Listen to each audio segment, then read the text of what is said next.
Bismillah. Assalamualaikum warahmatullahi wabarakatuh.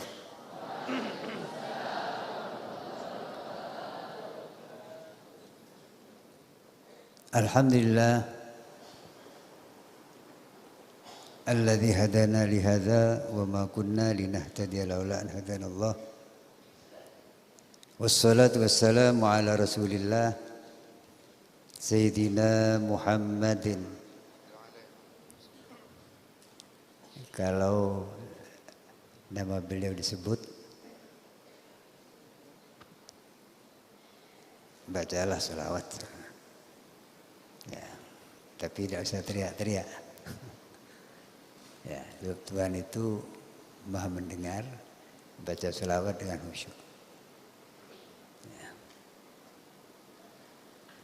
Karena ada hadis yang mengatakan abkhulul bakhil man idza dzukira ismi falam yusalli alaihi atau maqal. Jadi paling kikirnya orang kikir orang yang ketika mendengar nama beliau disebut tidak baca sholawat. Hanya apa ya? Hanya baca sholawat itu kan tidak butuh benda, gitu. Cukup akebi. Ya. Tapi kebi itu cukup berarti karena apa? Karena sholawat itu perintah Allah dan sekaligus bentuk syukur dan cinta kita kepada beliau. Ya.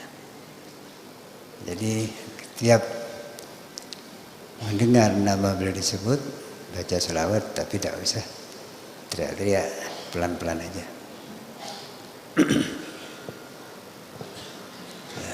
Insya Allah dengan banyak baca selawat, terutama ketika nama beliau disebut, ya kita akan dapat balasan dari Allah, yaitu rahmatnya dan syafaatnya.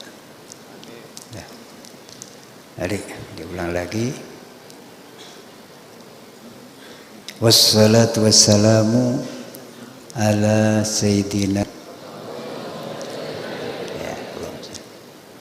Ibni Abdillah al-Qaimih bihuquqillah ma baqat illa farrajahallah wa ala alihi wa ashabihi man tabi'ahu wa la hawla wa la quwwata illa billah.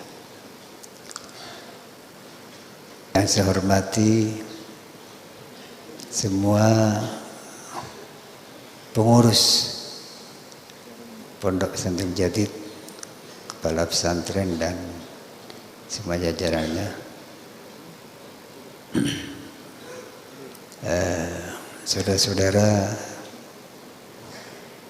panitia pelaksana kegiatan peringatan Maulid ini, serta saudara-saudara para santri putra maupun putri, khususnya yang hadir di majelis ini.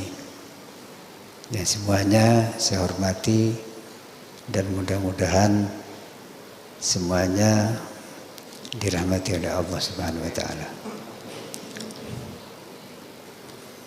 Alhamdulillah, bersyukur kehadirat Allah. Pada malam hari ini kita dipertemukan oleh Allah di tempat yang mulia, yaitu masjid sebagai baitun min buyutillah. Sebab masjid itu bait Allah. Jadi dikatakan dalam satu hadis bahwa al-masajid buyutullah fi ardi. Masjid-masjid itu adalah bait Allah, rumah. Ya, rumah Allah. Lebih-lebih yang ada di Mekah itu.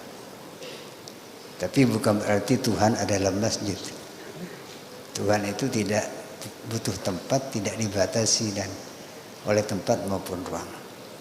Tapi mengapa masjid itu disebut rumah Allah? Karena tempat khusus untuk ibadah menghadap kepadanya.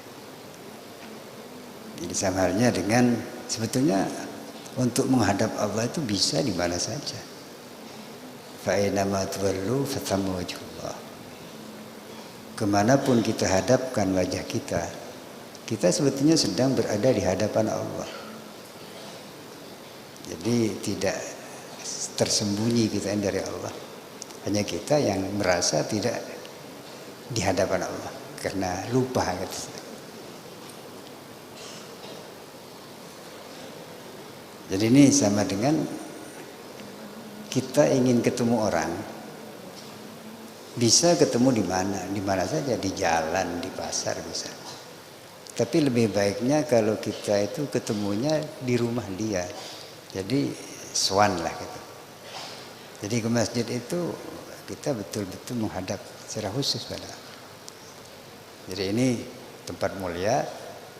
Karena itu maka harus dijaga kemuliaannya, kebersihannya, kesuciannya, baik secara fisik. Jadi najis-najis jangan sampai kotoran-kotoran fisik harus dihilangkan, dan juga kebersihan non fisik. Jadi misalnya ditempati hal-hal yang tidak pantas di masjid. Ini jangan sampai lakukan. Jadi alhamdulillah kita bersyukur kita dipertemukan oleh Allah di majlis, di tempat yang mulia ini. Dalam acara yang mulia juga, yang insya Allah penuh barokah. Yaitu dalam rangka menghormat dan mengenang beliau, manusia yang sangat agung dan sangat banyak jasa-jasanya kepada kita, bahkan kepada seluruh umat manusia, bahkan kepada alam semesta. Yang hadirnya beliau itu merupakan rahmat lil alamin. Dan beliau sosok yang yang sangat mencintai kita umatnya. Hanya kadang-kadang kita tidak merasa ya bahwa kita dicintai beliau.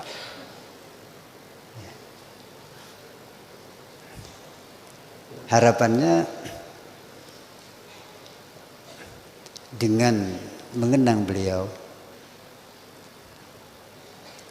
sehingga kita akan lebih kenal kepada beliau. Sebab banyak orang kenal Tuhan, kenal Rasul, itu hanya kenal nama saja. Tapi tidak tahu sosok dan kepribadiannya, sifat-sifatnya. Sehingga kita ya hanya seperti ketemu orang, kenal nama, tidak ada hubungan batin dengan orang itu.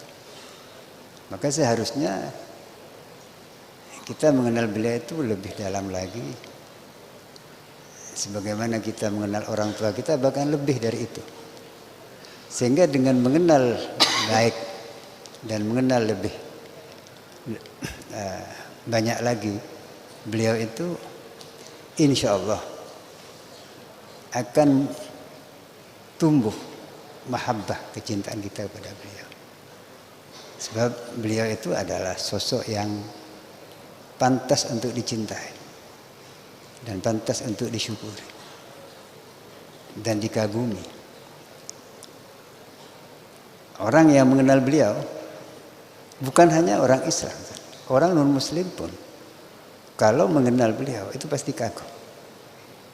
Di Amerika ada seorang non-Muslim, atau tegasnya seorang Katolik, seorang Nasrani ya. Namanya Michael Hart. Itu seorang ilmuwan, seorang ahli sejarah, seorang astronom. Beliau itu menulis buku, mungkin sudah di antara saudara-saudara sudah ada yang baca. 100 tokoh paling berpengaruh di dunia. Menurut penelitian beliau meneliti orang-orang yang paling berpengaruh di dunia. Di ranking dari nomor 1 sampai nomor 100. Jadi yang ranking pertama itu nomor 1, yang paling sangat berpengaruh, sampai nomor 100. Ternyata siapa yang ditempatkan di ranking pertama oleh dia itu Bukan nabinya, Nabi Isa. Bukan siapa-siapa. Tapi adalah junjungan kita Nabi besar Muhammad SAW. Itu pengakuan orang non-muslim kepada kebesaran beliau. Sementara kita menganggap biasa-biasa saja. Bahkan kadang-kadang cenderung melecehkan. Nah ini sangat-sangat tidak pantas kita sebagai umatnya.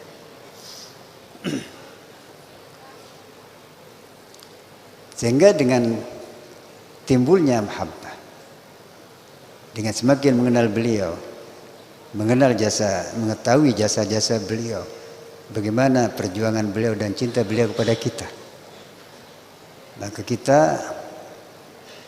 akan lebih mencintai lagi dan akan lebih takzim dan hormati beliau. Sehingga dari mahabbah kita kepada beliau, insya Allah akan mendorong kita niru-niru gitu ya, meneladani. Sebab biasanya orang itu kalau senang sesuatu, biasanya niru apa yang disenangi. Jadi seperti remaja-remaja sekarang banyak yang rambutnya dicat, ya, kuning, hijau, merah. Gitu. Kenapa? Senang artis. Gitu. Ya tidak apa-apa. Tapi dipertimbangkan dulu yang disenangi itu apa baik betul atau tidak. Jadi kalau kita ingin menyenangi sesuatu, harus betul-betul yang layak untuk dicintai. Sehingga kalau kita meneladani, meniru orang itu, kita akan menjadi orang yang baik, bahkan orang yang mulia.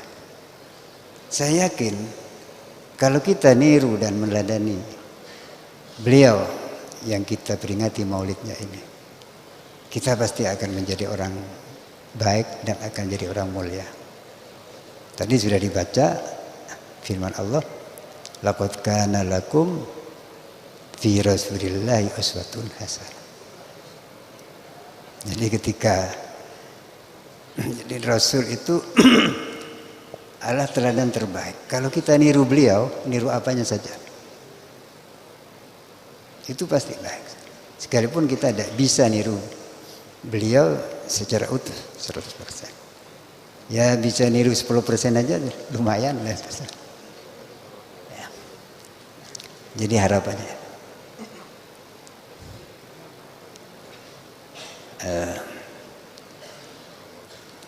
mulai dari ibadahnya, bagaimana ibadah beliau itu. Jadi kalau sholat sendirian, sholat tahajud ya, qiyamul lail, itu beliau itu lama sekali berdiri sehingga kaki beliau bengkak. Karena yang dibaca itu bukan inna atau inna kuliah dan kulhu. Yang dibaca itu apa? Surat Baqarah gitu. Surat Nisa, surat Ali Imran. Pantas kalau kaki sampai bengkak. Itu kalau sholat sendirian. Tapi kalau sholat berjamaah beserta sahabat, biasa-biasa, tidak terlalu panjang. Kenapa? Karena beliau sayang kepada para sahabat, kepada umatnya, takut terlalu payah gitu. Jadi sebagai pemimpin, beliau itu tidak enaknya sendiri, tapi memikirkan umatnya. Jadi ibarat seorang supir, tidak enaknya sendiri ngebut, tapi melihat penumpangnya. Jangan sampai ngebut sendiri, enak sendiri, tapi penumpangnya mabuk semua. Ini sosok beliau.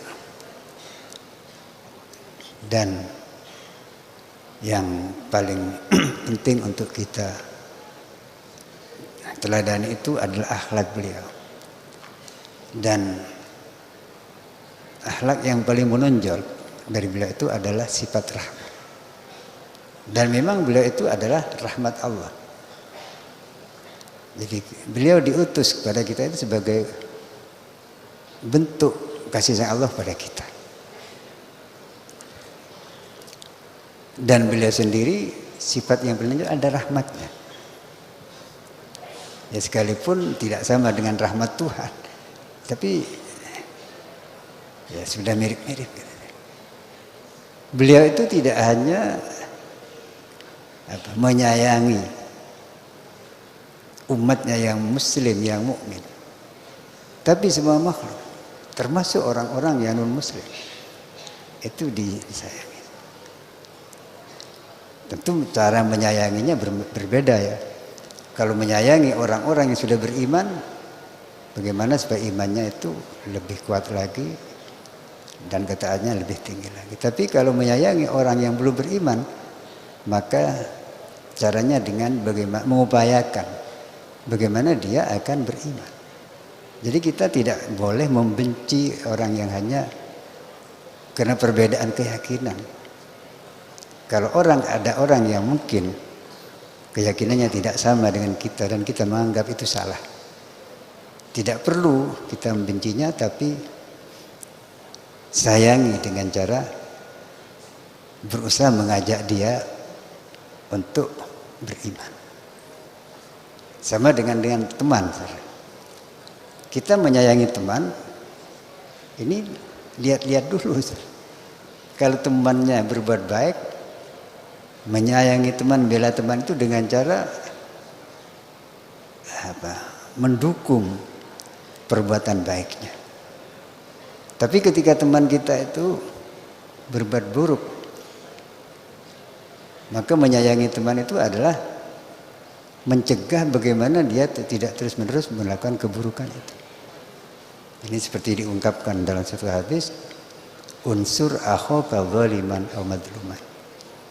Belalah saudaramu, belalah temanmu, zaliman maupun dalam keadaan zalim, aw madluman atau dizalimi. Kata sahabat, ya Rasul, kalau kami membela orang yang dizalimi, kami maklum memang orang yang dizalimi harus dibela. Tapi bagaimana membela orang yang sedang menzalimi orang lain? Apa kita harus ikut menzalimi? Sabda beliau, bukan begitu caranya.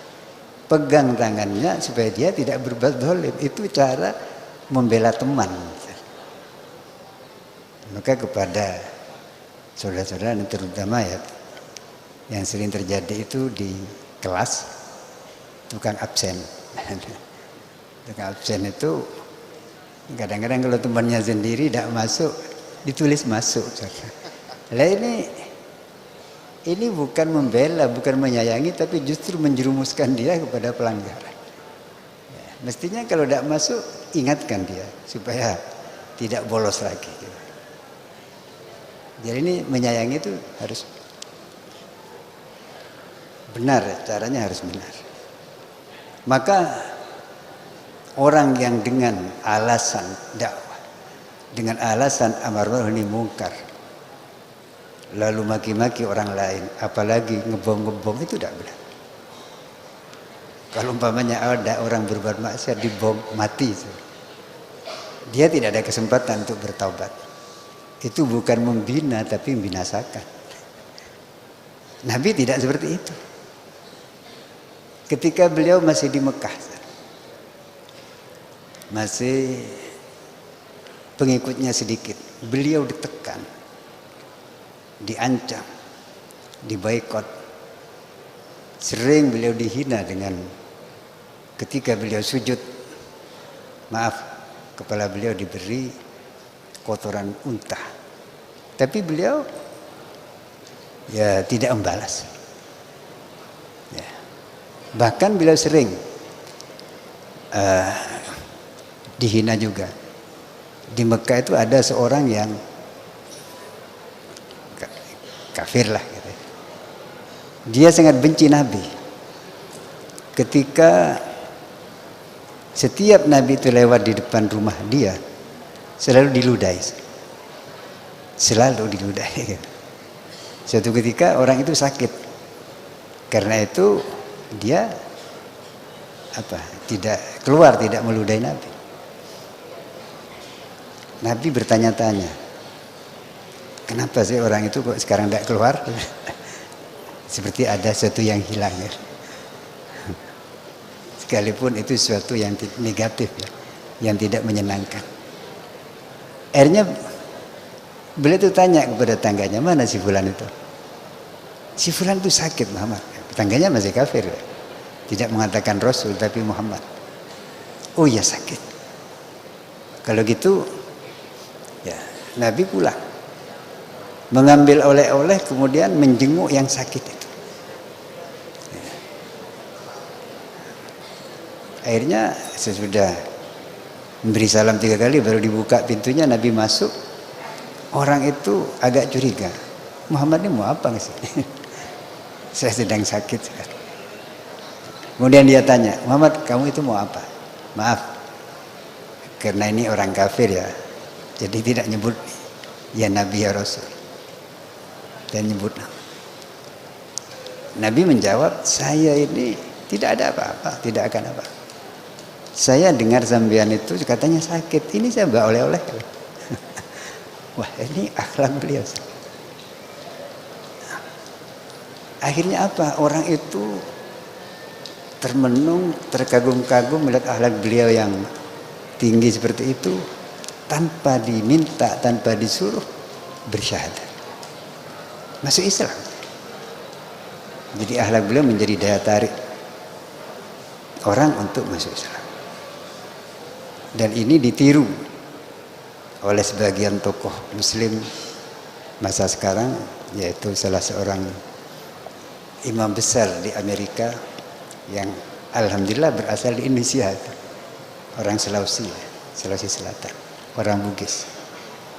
Beliau lama tinggal di Amerika dan jadi tokoh Islam di sana, jadi imam besar di suatu masjid di New York. Ketika terjadi pemboman World Trade Center di Amerika, orang Amerika itu marah-marah pada Islam, pada orang Islam, bahkan pada Nabi, maki-maki. Ada tetangga masjid, Ustadz itu namanya Ustadz Samsi Ali, datang ke masjid hanya untuk maki-maki. Maki-maki Islam, maki-maki Nabi. Ustadz Samsi Ali itu sudah marah. Tapi beliau merenung. Seandainya yang dihina ini Nabi langsung, Nabi sendiri, kira-kira akan membalas enggak? Kata pikiran Samsi Ali, saya kira tidak. Nabi tidak akan balas. Akhirnya Samsi Ali itu diam saja. Sekalipun maki-maki dengar, hanya mendengarkan. Puas orang itu maki-maki, dia pulang ke rumahnya. Sampai di rumahnya, Ustadz Ali datang berkunjung ke rumah orang itu sambil mohon maaf. Ini niru akhlak Nabi. Nah, kenapa mohon maaf padahal yang maki-maki itu bukan Ustadz Samsi Ali tapi orang itu. Karena Samsi Ali itu berkeyakinan orang itu marah-marah kepada Islam, marah-marah maki-maki Nabi, karena gara-gara pusat perdagangan terbesar di Amerika bahkan di dunia dibom, dan yang ngebom katanya teroris, dan itu orang Islam. Akhirnya orang Islam jadi sasaran kemarahan. Jadi Samsi Ali mewakili umat Islam minta maaf kepada orang itu ya sebagai orang Amerika gitu. Akhirnya apa? Akhirnya keesokan harinya orang itu pergi lagi ke masjid menemui Samsi Ali. Dan sekarang tidak marah. Samsi Ali tanya, Pak, sampean mau apa ke sini? Saya ingin belajar Islam. Loh, sampean kemarin marah-marah, sekarang kok ingin belajar Islam? Iya, ketika Bapak ke rumah minta maaf, saya tidak bisa tidur semalaman. Saya kepikiran, kok ada ya orang Islam sebaik itu? Dikira orang Islam itu teroris semua gitu.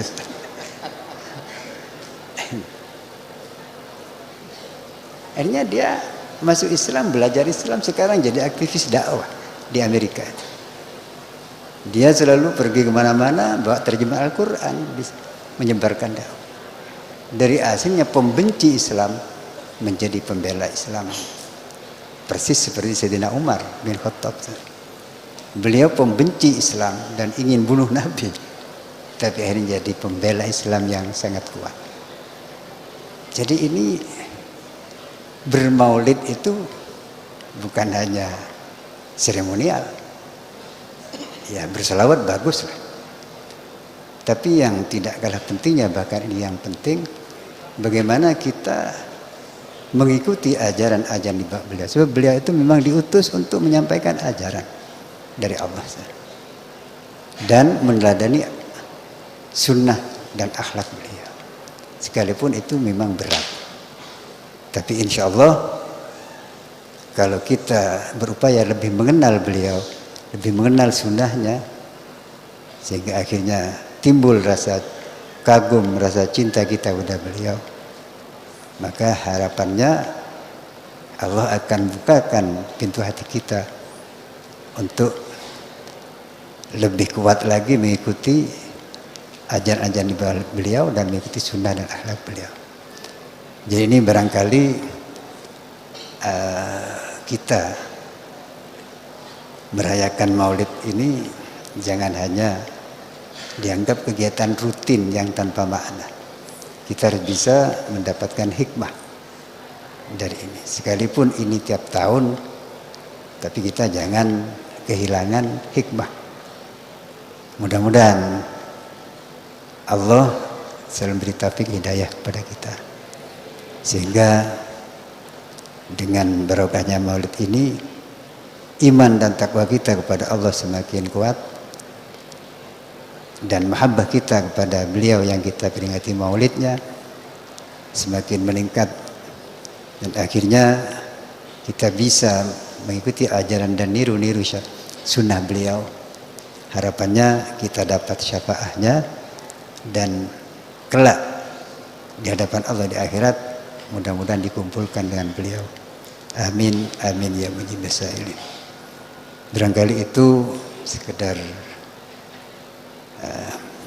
ya, dalam kesempatan ini saya ingin menyampaikan terima kasih ya kepada panitia yang ini saya kira kreatif sekali ini. Biasanya hanya selawatan, sekarang ada tausiah, ada renungan dan macam-macam. Ya memang seharusnya begitu, biar tidak hanya ya selawat bagus lah, tapi harus disertai dengan muhasabah, disertai dengan tafakkur, sehingga apa yang menjadi hikmah akan kita peroleh insyaallah bismillah. Kurang lebihnya mohon maaf. Hadanallahu ma fi khair wassalah wallahu wafiq ila mit tariq. Assalamualaikum warahmatullahi wabarakatuh.